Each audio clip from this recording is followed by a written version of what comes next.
इतिहास आप खगड़िया में देख लीजिए, कितना लगाया।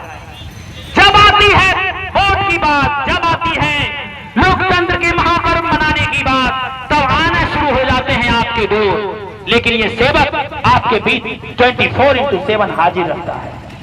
याद कीजिए वह दौर जब पूरे खगड़िया शहर में सारी चीजें खुली हुई थी, किसी किसी राज्य में चुनावें भी हो रही थी, आगे अगुवाई किया, जिस संघर्ष में जेल भी जाने पड़े, फिर भी परवाह नहीं किया।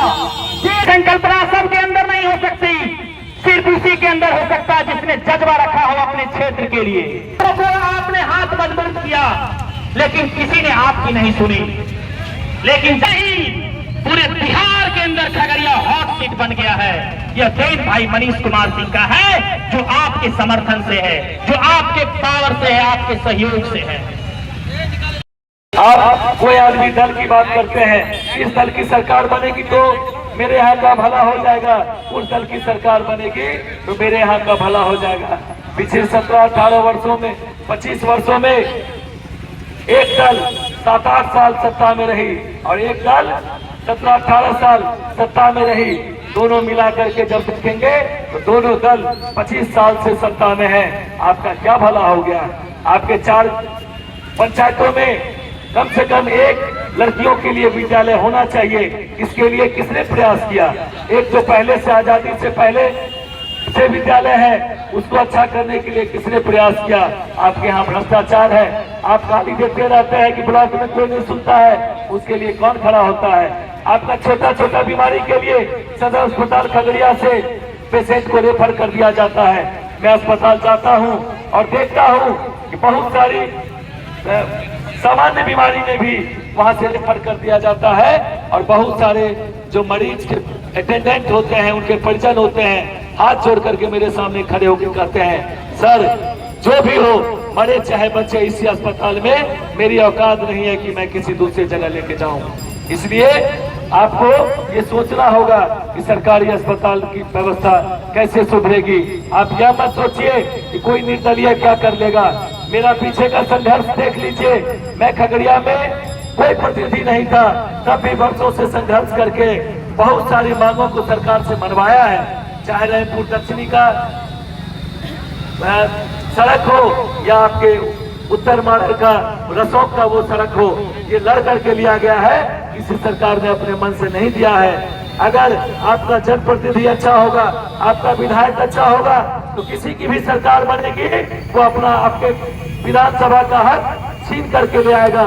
अगर आपका विधायक कमजोर होगा तो सोचिए कि कोई भी सरकार बनेगी, कितना भी फंड दे दे जिले को, वो आपका लूट लिया जाएगा, आपको नहीं मिलेगा।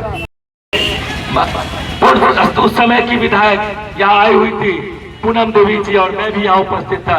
मेरे सवाल करने पर झगड़ा हो गया था उनसे। मैंने 2 सवाल किया था। पहला ये सड़क क्यों नहीं बना है? आप विधायक हैं, 7 साल तक वो रह चुकी थी, लगभग 4 साल रह चुकी थी विधायक। हमने कहा इसके लिए आपने कितना बड़ा आवाज उठाया? कोई जवाब नहीं था।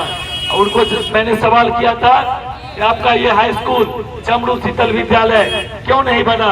इस पर उनका कोई जवाब नहीं मिला।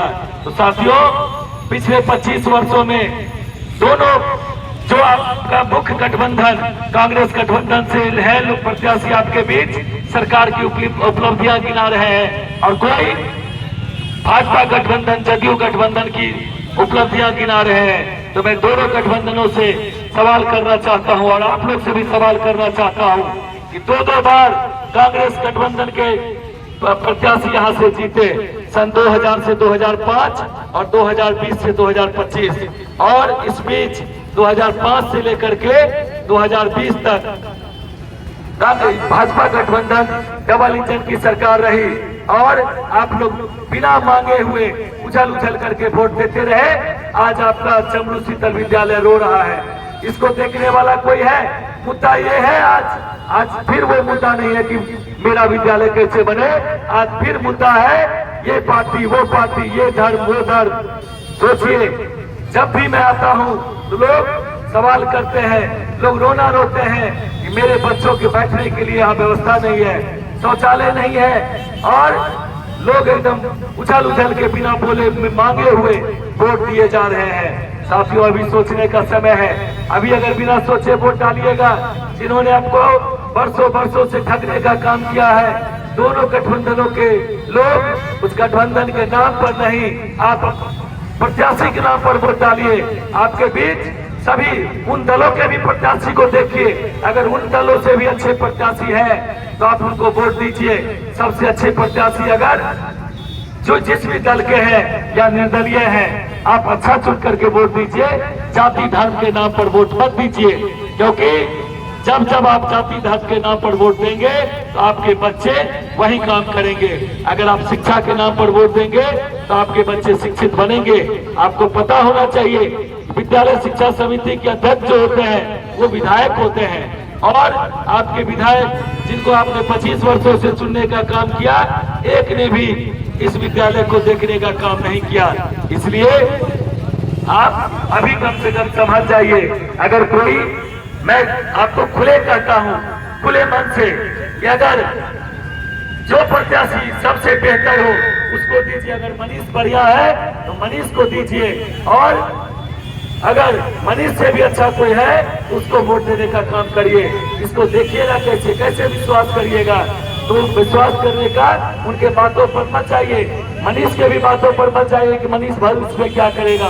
आप सबों के बारे में पता करिए कि अभी पिछले दिनों 2-3 महीने चुनाव के हुए हैं, 3 महीने पहले से कौन प्रत्याशी का क्या क्रियाकलाप रहा है। अगर आप देखेंगे तो किसी ने कोई समाज के अंदर कोई काम नहीं किया, और मेरा संघर्ष आपसे छिपा हुआ नहीं है। मेरे प्रयास से यहाँ से 150 से ज्यादा बच्चे राष्ट्रीय और अंतर्राष्ट्रीय स्तर के खेलों में अपना प्रदर्शन किया है, और सैकड़ों बच्चे, गरीब के बच्चे उसी साइंस क्लासेज के माध्यम से मेडिकल और इंजीनियरिंग सेक्टर में, अलग अलग क्षेत्रों में, शिक्षा के क्षेत्र में आगे बढ़े हैं। वो आज सरकारी कॉलेजों में पढ़ाई कर रहे हैं, मेडिकल से संबंधित कोर्स और इंजीनियरिंग से रिलेटेड कोर्स वो कर रहे हैं। तो आपको सोचना है कौन शिक्षा के क्षेत्र में काम कर रहे हैं, कौन स्वास्थ्य के क्षेत्र में वर्षों से संघर्ष किए हैं, भ्रष्टाचार के विरुद्ध किसने संघर्ष किया है, और कौन सीधे पार्टी के नाम पर मैदान में उतर करके आपसे वोट मांगने के लिए आया है। आप विचार करिए कि कोई व्यक्ति एक दिन में अच्छा नहीं हो सकता है, और कोई व्यक्ति एक दिन में खराब भी नहीं हो सकता है। जिन्होंने पहले से कोई काम नहीं किया है, आप कितना भी भरोसा कर लीजिए,